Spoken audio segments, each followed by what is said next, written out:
We are going to start our chapter democratic rights. It is chapter 5 in civics.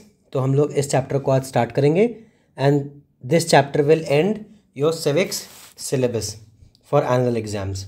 ठीक है, तो इस chapter में हम लोग देखेंगे कि डेमोक्रेटिक राइट्स क्या होते हैं. दैट मीन्स कि in a democracy what kind of rights does a person get, या फिर दे आर एंटाइटल्ड टू. किस तरीके के राइट्स आपको डेमोक्रेसी में देखने को मिलते हैं और क्या सारी वेराइटीज़ हैं. How all those rights are covered which you think are important, और सबको किस तरीके से इक्वली राइट्स मिलते हैं. कुछ राइट्स सिर्फ किसी सेक्शन ऑफ ग्रुप को मिलते हैं, तो उन पे भी हम डिस्कस करेंगे. तो ये सारी चीज़ों को हम लोग इस चैप्टर में वी विल डिस्कस. ठीक है, इसके बाद हम लोग ज्योग्राफी के सिलेबस को कवर कर लेंगे and by the mid of December आपका पूरा कोर्स कंप्लीट हो जाएगा. नाउ इस चैप्टर में हम देखेंगे कि राइट्स का इंपॉर्टेंस क्या है और उनकी नीड क्या है हमारे लिए. ठीक है, तो सबसे पहले आप देखो यहाँ पर जो एग्जाम्पल दिया है लाइफ विदाउट राइट्स, तो इसमें आपको 2-3 एग्जाम्पल्स देखने को मिलेंगे. The first example is prison in Guantanamo Bay. यहाँ पर क्या होता है कि जब 26/11 का अटैक हुआ था न्यूयॉर्क पे, तो यूएसए ने 600 पीपल को ऑल ओवर द वर्ल्ड से अबडक्ट कर लिया है ना. उन लोगों को उठा के लिया है कि that these people were planning attacks against the US. इन लोगों ने यूएस के अगेंस्ट काम किया है और उनको एक जेल में रखा ग्वांतनामो बे में. ठीक है, वहाँ पर उनको कोई राइट्स नहीं थे. ठीक है, कि सब चीज़ों की फैसिलिटीज़ नहीं थी, हाइजीनिक फैसिलिटीज़ नहीं थी वहाँ पर, प्रॉपर सैनिटेशन नहीं था, प्रॉपर आपका जो एक फैसिलिटीज़ होती हैं जो प्रिजनर्स को भी प्रोवाइड करी जाती हैं, even those facilities were lacking in this prison. इस तरीके की बातें इसमें हैं. The second is citizens right in Saudi Arabia. Saudi Arabia की हम बात करते हैं तो यहाँ पर जो सिटीजन्स के राइट्स हैं इनकी हम बात करें, दैट यहाँ पर सिर्फ किंग की रूल चलता है. जो किंग डिसाइड करेगा that will be the rule. साथ ही साथ विमेन के पास यहाँ पर राइट्स नहीं है प्रॉपर. अब आप देखोगे जब अगर रिसेंट फिनोमेना में बात करें तो धीरे धीरे they are being given rights, but maximum rights अभी भी उनके पास नहीं है. अगर रिसेंट फिनोमेना में आप बात करते हो पिछले 1-2 साल में, येस कुछ राइट्स उनको मिले हैं, बट आप देखो as compare to other parts of the world जहाँ पर डेमोक्रेटिक राइट्स अवेलेबल होते हैं, अरे सऊदी अरेबिया में women still don't get that much freedom. ठीक है, तो यहाँ पे ये चीज़ आपको देखने को मिलेगी. साथ ही साथ फ्रीडम ऑफ रिलीजन नहीं है. अगर कोई नॉन मुस्लिम है तो वो अपना रिलीजन सिर्फ अपने घर में प्रैक्टिस कर सकता है. Only Muslims are allowed to practice the religion in the public, है ना. इस तरीके की सारी चीज़ें हैं. कई सारे रिस्ट्रिक्शंस विमेन पे हैं, जैसे कि वो लोग सिंगल नहीं जा सकते हैं, घर के बाहर जाना होगा. They are to be accompanied by male member of the family, है ना. अगर कोई इनकी फैमिली का मेल मेम्बर है तो उसको साथ जा सकते हैं, अकेले नहीं जा सकते हैं. ठीक है, और ये सिर्फ बात यहाँ पर विमेन की और गर्ल्स की नहीं है, किसी भी एज की विमेन की बात हम कर रहे हैं. दैट अगर उनको घर के बाहर जाना है they need to be accompanied by any male member of the family. इस तरीके की चीज़ें. फिर यहाँ पर देखते हैं जो तीसरा एग्जाम्पल दिया है, एथनिक मैसेकर इन कोसोवो. तो यहाँ पर क्या है, यहाँ पर आप देखते हो अल्बेनियन और आपकी सर्बियन जो गवर्नमेंट है उनके में, और जो माइनॉरिटी वहाँ पर है अल्बेनियंस, इनके बीच में कॉन्फ्लिक्ट है उनको लेकर कि why these people are residing in Serbia. इस तरीके की चीज़ें आप देखते हो. तो इन तीनों एग्जाम्पल्स में यू विल सी कि people are not given the rights which they deserve as humans, which they deserve while they are citizens in a particular country, या फिर they are prisoner in a particular country. यहाँ पर आप देखोगे citizen की बात है, यहाँ पर आप देखोगे कि सिटीजन्स की बात है. व्हेन अ डेमोक्रेटिक रूलर, है ना, डेमोक्रेटिक रूलर इज प्रेजेंट, मतलब यहाँ पर जो आपके 3 एग्जाम्पल्स हैं ना, ये 3 एग्जाम्पल्स भी इसी तरीके से दिए हैं. यहाँ पर तो चलिए आपके प्रिजनर्स हैं, इनको डिटेन किया गया है अनलॉफुली, तो ये दूसरी कंट्री में है तो इनको राइट्स नहीं है, इसकी बात करेंगे. यहाँ पर आप देखते हो कि सिटीजन्स को अपनी कंट्री में ही राइट्स नहीं है ना, और डिस्क्रिमिनेशन है जो दूसरे चीज़ों को फॉलो करते हैं. इसमें आप देखते हो एथनिक मैसेकर में कि यहाँ पर जो रूलर है वो लोगों ने ही इलेक्ट किया है डेमोक्रेटिकली, लोगों ने वोट करके ही इलेक्ट किया है. Then also people are not getting freedom rights, है ना. इस तरीके की फ्रीडम नहीं मिल रही है, राइट्स नहीं मिल रहे हैं. तो आपको ये जो 3 एग्जाम्पल है ना, ये तीनों एग्जाम्पल आपको अलग अलग चीज़ें बताते हैं डिफरेंट कंटेक्स्ट में. यहाँ पर रूलर है तो वो डेमोक्रेटिक नहीं है, यहाँ पर डेमोक्रेटिक है फिर भी डिस्क्रिमिनेशन हो रहा है, और यहाँ पर तो वो नॉन सिटीजन्स हैं. ये सारी चीज़ें हम लोग इसमें समझ चुके हैं. ठीक है, तब आप देखते हो कि लाइफ विदाउट राइट्स कैसी होती. तो यहाँ का एग्जाम्पल भी यहाँ का एग्जाम्पल भी और यहाँ का एग्जाम्पल भी। इसको पूरे को अगर आप समराइज़ कर लो तो ये सारी चीज़ें इनमें डिस्कस की हैं। देन तो आपको अब ये चीज़ क्लियर हो गई होगी। अब आते हैं राइट्स इन अ डेमोक्रेसी की डेमोक्रेसी में किस तरीके के राइट्स आपको देखने को मिलेंगे। तो डेमोक्रेसी में राइट्स में किस तरीके के मिलेंगे, what kind of rights citizens are entitled to in a democratic country, है ना। इन चीज़ों को डिस्कस करने से पहले our first question will be what are rights. Rights होते क्या हैं, जिनकी हम तब से बात कर रहे हैं इस चैप्टर के स्टार्टिंग में। चैप्टर के आपके इस टाइटल में दिया है डेमोक्रेटिक राइट्स। राइट्स एक्चुअली में हैं क्या, ठीक है। तो ये सारी चीज़ें जब हम डिस्कस करेंगे तो आपको एकदम क्रिस्टल क्लियर पिक्चर सामने आएगी कि हाँ, ये अब हम किसी भी कंट्री के लॉ को देखकर उनके चीज़ों को, वहाँ सिटीजन्स को कितनी फ्रीडम मिली है, किस तरीके के राइट्स उनको मिले हैं, वी कैन डिसाइड कि whether that country is a democratic country, whether that country is a dictatorship, है ना, टोटलिटेरियन गवर्नमेंट है, या फिर थियोक्रेसी है ना, बेस्ड ऑन रिलीजन, किस तरीके की चीज़ें हैं। तो सबसे पहले आते हैं, आपको यहाँ पर देखना है कि व्हाट आर राइट्स, ठीक है। तो rights are claims of a person over other fellow beings, over the society and over the government. तो जो ये आपकी डेफिनेशन है, आपको ये चीज़ पता होनी चाहिए। इस डेफिनेशन में क्या बोला गया है, राइट्स आर क्लेम्स, हमारा क्लेम है दूसरे फेलो बीइंग्स, मतलब जो हमारे दूसरे सिटीजन्स हैं, ठीक है, जो सोसाइटी है और गवर्नमेंट के ऊपर हमारा एक क्लेम होता है ना। जैसे अगर आप रोड पे चलते हो तो जितना क्लेम आपका होगा पब्लिक रोड पर, उतना ही क्लेम आपके साथ वाले का होगा। ऐसा कोई नहीं कह सकता है कि मेरे बाप की रोड है ना। तो ये आपको समझना है कि इट इज़ नोबडीज बाप की जागीर या फिर बाप की रोड, वो पब्लिक है, that belongs to everyone else. तो राइट्स आपके यही क्लेम्स होते हैं, है ना। हम सबको हैप्पीली रहना है without fear, without being subjected to degraded treatment. इस सब का मतलब क्या हुआ, इसका मतलब क्या हुआ कि none of us want to live in a society, in a place where we are living in fear, डर के रह रहे हैं। जैसे अगर आप देखो कि कुछ एरियाज़ होते हैं, जैसे आप पाकिस्तान की भी बात कर लो या कहीं पर बात कर लो, जहाँ पर माइनॉरिटीज़ या फिर लोगों को डरा धमका के रखा जाता है ना, people are not given rights. तो ये सब चीज़ें क्यों उनके साथ गलत तरीके से ट्रीटमेंट होता है, डिग्रेडेड ट्रीटमेंट। डिग्रेडेड ट्रीटमेंट मतलब गिरा हुआ ट्रीटमेंट करना, ऐसा ख़राब ट्रीटमेंट करना that person which is who is being treated is considered low than other person, है ना। तो आप इस तरीके की चीज़ देखोगे। तो इसके लिए हमको क्या करना चाहिए, हमको ये एक्सपेक्टेशन होनी चाहिए कि हमको सामने वाला हर्ट नहीं करेगा, है ना। क्योंकि हमको सामने वाला हर्ट नहीं करेगा तभी तो हम लोग एक फ्री सोसाइटी में रह पाएंगे विदाउट फियर। अगर हमको पता है कि हम ऐसी सोसाइटी में रह रहे हैं जहाँ पर डेली वायलेंस होता है, डेली आपके अटैक्स होते हैं, जैसे आपकी मैंने बात करी है ना, पाकिस्तान में आप देखते हो आए दिन कुछ ना कुछ होता है। तो वहाँ पर जिस एरिया में चीज़ें हो रही हैं, वहाँ के लोग those people are living in fear. They think कि हम आज कहीं पे अटैक हो सकता है, कहीं पे आपका क्या कहते हैं बॉम्ब अटैक हो सकता है, कहीं पर आपका गन अटैक हो सकता है। इस तरीके की चीज़ें आपको देखने को मिलेंगी। तो आप ये एक्सपेक्ट करते हो कि जो हमारे क्लेम्स हैं, हमारे राइट्स हैं, इनको कोई दूसरा हैम्पर ना करे, और साथ ही साथ हम भी दूसरे के राइट्स को भी हैम्पर ना करें, या फिर हमारे एक्शन से दूसरा हर्ट ना हो, हार्म ना हो। जिस तरीके से हम सोचते हैं कि दूसरे के एक्शन से हमें हर्ट ना हो, उसी तरीके से हमारे एक्शन से भी दूसरे हर्ट ना हो। तो इसीलिए क्या है, a right is possible when you make a claim that is equally possible for others. तो राइट कब पॉसिबल होगा, जब हम ऐसा क्लेम करेंगे जो दूसरे के लिए भी पॉसिबल है ना। अगर दूसरे को हम चाहते हैं कि वो हमको हर्ट ना करे, तो हमें भी ये चीज़ रखनी पड़ेगी कि हम दूसरों को हर्ट ना करें। Then only we are being mutually agreeing, है ना, we are in a mutual agreement that yes this is our right, कि मैं आपको हार्म नहीं करूँगा, तो मैं एक्सपेक्ट करता हूँ कि आप भी मुझे हार्म नहीं करेंगे, ठीक है। आप ये नहीं कर सकते हो कि आपके पास राइट है कि आप दूसरों को जाके हार्म करो, है ना, या फिर इस तरीके से चीज़ें करो कि दूसरे के राइट्स पर हिंड्रेंस क्रिएट हो, दूसरे के राइट्स हैम्पर हो और कोई प्रॉब्लम क्रिएट हो। जैसे कि अगर आप सोसाइटी में खेल रहे हो तो नो बडी कैन स्टॉप कि हाँ आप सोसाइटी में मत खेलो। लेकिन अगर आप खेल रहे हो और आप जानबूझ के किसी के घर का शीशा या कांच तोड़ते हो, जैसे यहाँ पर एग्जाम्पल दिया है, then you are hampering on other persons right to live peacefully, है ना, कि उसका सामान नहीं टूटना चाहिए। तो इस तरीके की चीज़ें, अगर आपका राइट है खेलने का सोसाइटी में एज अ चिल्ड्रन, तो दूसरे का भी राइट है कि उनका सामान ना खराब हो, है ना। तो दोनों लोगों का म्यूचुअली एक अंडरस्टैंडिंग अग्रीमेंट होता है तभी आप देखोगे कि right is being exercised in a better way.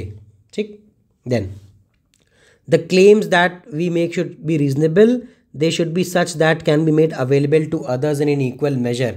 Just because we claim something it does not become our right. अभी जो इतनी सारी बात करी गई है इसमें, इसका मतलब क्या है, राइट्स को फर्दर एक्सप्लेन किया गया है दैट कि जो हम लोग राइट्स में चीज़ें करेंगे ना वो रीज़नेबल होनी चाहिए। ऐसा नहीं कि आपने अनरीज़नेबल डिमांड रख दी। जो अनरीज़नेबल डिमांड कैसी हो सकती है कि हमको जो है क्या कहते हैं, गाड़ी किसी भी तरीके से चलानी है, हम लहरा के चलाएंगे ना, आपने कई लोगों को देखा है। तो उससे क्या होता है कि आप अपनी लाइफ इंडेंजर कर रहे हो, साथ ही साथ आप दूसरे की लाइफ को भी इंडेंजर कर रहे हो, है ना। तो जो हमारे क्लेम्स होंगे, राइट्स जो होंगे वो ऐसे होंगे कि अगर हमको मिल रहे हैं तो वो दूसरे को भी इक्वली मिलेंगे। ऐसा नहीं होगा कि वो राइट्स हमको मिल रहे हैं और दूसरे को नहीं मिल रहे हैं। फिर आप देखते हो कि अगर हम लोगों ने कोई चीज़ क्लेम करी है तो इट डज़ नॉट मीन कि वो हमारा राइट बन गया, है ना। वो अगर हमने क्लेम किया है तो उसको एक्सेप्टेंस के लिए सोसाइटी में एक एक्सेप्टेंस होना चाहिए। जैसे कि एग्जांपल की बात करें, आपने क्लेम किया कि जिसको आप पसंद नहीं हो या आपको जो पसंद नहीं है आप उसको हिट कर सकते हो, तो ये आपका राइट तो होगा नहीं, है ना। This is not a right. क्यों? क्योंकि सोसाइटी में अगर इस तरीके से सब लोग चीज़ें करेंगे then society will not be that great of a society. सब लोग फियर में रहेंगे और एक दूसरे के राइट्स को हैम्पर करेंगे। तो हमको जो राइट्स जस्टिफाई करने हैं वो रीज़नेबल होने चाहिए, उनका जस्टिफिकेशन होना चाहिए कि सोसाइटी में उनका एक्सेप्टेंस प्रॉपर है।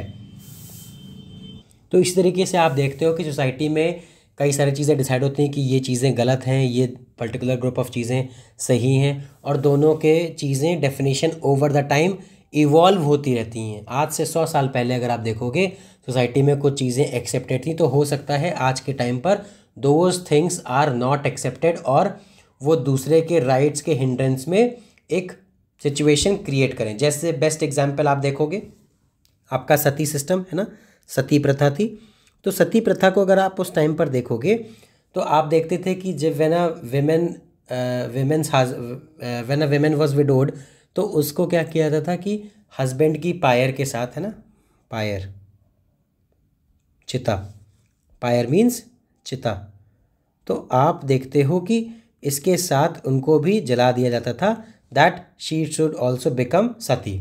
बट आज के टाइम पर देखोगे that is against that persons right, कि उनके राइट पे आप हिंड्रेंस करें ना। तो वो जो चीज़ें आज से 200 साल पहले, 100 साल पहले एक्सेप्टेड थी, आज के टाइम पर वो एक्सेप्टेड नहीं है।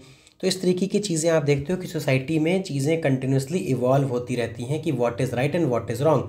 और जब हम यहाँ पर बात कर रहे हैं तो प्लीज़ आप अपना माइंड डाइवर्ट मत करना कि sir what about honour killing, what about this, वो चीज़ें अलग हैं, वो गलत है, बिल्कुल सही, ऑनर किलिंग गलत है, हम उसकी बात नहीं कर रहे हैं, that is a completely different topic, वो सोसाइटी का टॉपिक आ जाएगा।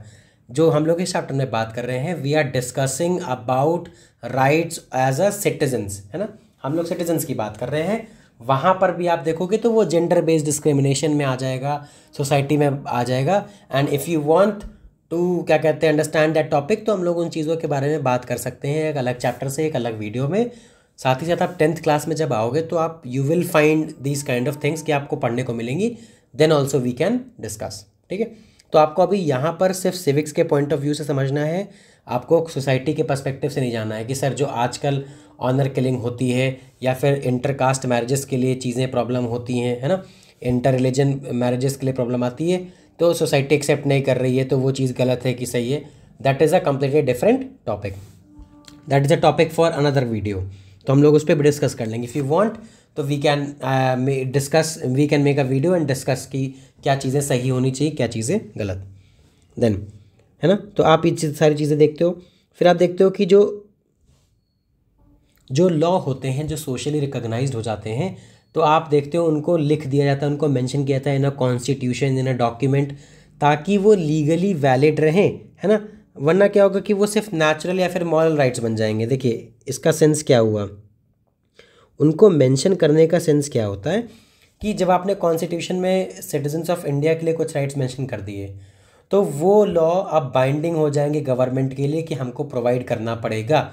अदरवाइज़ अगर वो सिर्फ बोला जाता कि हाँ सिटीजन्स को ये राइट्स मिलने चाहिए, ये पर्टिकुलर सेट ऑफ राइट्स मिलने चाहिए, तो वो ग्रुप ऑफ राइट्स सिर्फ नेचुरल या फिर मॉरल राइट्स रह जाते हैं कि ये नेचुरल राइट्स हैं, इनको बोला गया है तो गवर्नमेंट जब चाहती थी उन पर चीज़ें चेंज कर देती, कैसा तो बोला गया था अब हम चीज़ें चेंज कर दे रहे हैं। बट जब उनको मेंशन कर दिया गया है, पूरा लीगली लिख दिया गया है, नाउ एवरीबडी हैज़ एक्सेस, चाहे प्रेजेंट जनरेशन में चाहे आगे की जनरेशन्स में, that everybody has access to those written documents कि जहाँ पर वो कह सकते हैं कि हमारे राइट्स यहाँ पर मेंशनड हैं, गवर्नमेंट इन पे हैम्पर या फिर हिंड्रेंस क्रिएट नहीं कर सकती है। ठीक है, तो आप देखते हो जब लॉ रिकॉग्नाइज कर लेता है ऐसे क्लेम्स को तो क्या होंगे, राइट्स एनफोर्सिएबल हो जाएंगे।